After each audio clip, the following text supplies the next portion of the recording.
Hi friend. யாருமே இந்த உலகத்துல என்னை கவனிப்பார் இல்லை, என்னை புரிந்து கொள்வார் இல்லை, என் இருதயத்தின் ஏக்கத்தை அறிபவர் யாரும் இல்லை என்று சொல்லி கலங்கி போயிருக்கீங்களா? இந்த செய்தி உங்களுக்காக தான். நம்முடைய வாழ்க்கையில ஒரு காலத்தில் நம்மை நேசித்தவர்கள் இப்பொழுது நம்மை வெறுக்கலாம்.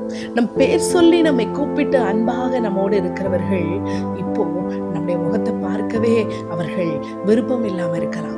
நம்ம ரிஜெக்டடா ஃபீல் பண்ணலாம். கவலைப்படாதீங்க. எனக்கு அன்பான தேவ பிள்ளையே, ஆகார் என்ற ஒரு பெண்மணி, அவர்கள் வேலைக்காரியா தான் இருந்தாங்க.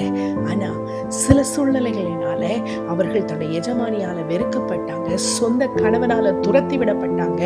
சின்ன கை குழந்தையோடு கூட அவர்கள் வனாந்திரத்துல எங்க போறதுன்னு தெரியாம அலைந்து திருந்தாங்க. தன் குழந்தை தண்ணீருக்காக கதறி கதறி அழுத போது தன் குழந்தை சாகிறத பாக்குறதுக்கு மனம் இல்லாம தூரம் போய் உட்கார்ந்துக்கிட்டு ஒரு தாயா கண்ணீர் வடிச்சாங்க. அந்த வேளையில தான் ஆண்டவர் தேவதூதனை அனுப்பி அவங்கள பார்த்து சொன்னாரு, பயப்படாத, நீ பயப்படாத, நீ எங்க இருந்து வந்தியோ அங்கே திரும்பி போ, நான் உன்னை ஆசீர்வதிப்பேன்னு சொன்னாரு.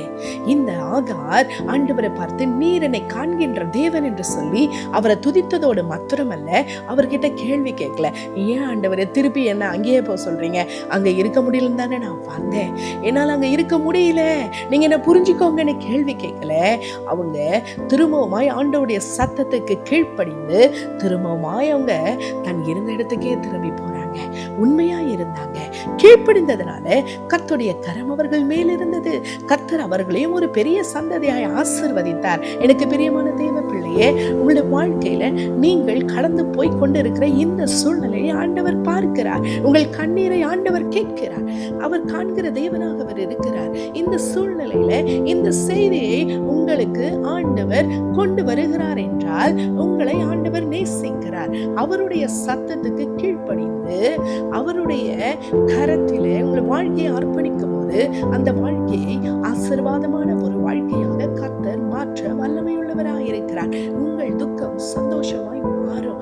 எப்ப அவருடைய சித்தத்துக்கு அர்ப்பணித்து அவருடைய கரத்துல உங்களுடைய வாழ்க்கையை அர்ப்பணிக்கும் போது ஆகாரின் கண்ணீரை கண்டவர், அவருடைய கூக்குரலை கேட்டவர், இன்றும் உங்களை பார்த்தவர் சொல்லுகிறார், நான் கண்ணீரை காண்கின்றேன், நான் அழுகையை கேட்கின்றேன், நீ என்னால் மறக்கப்படுவதில்லை, நீ என்னால் மறக்கப்படுவதில்லை என்று யார் சொல்றா தெரியுமா?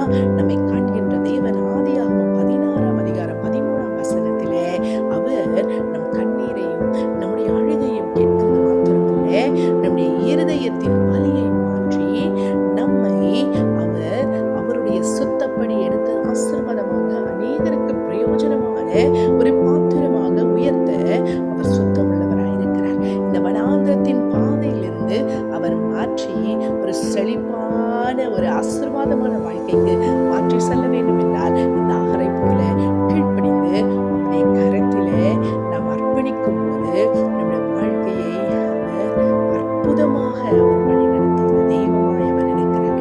எரிந்த நாணலை புரியாமலும் மங்கேறிய திரியை அணைக்காமலும் இருக்கிற தேவன்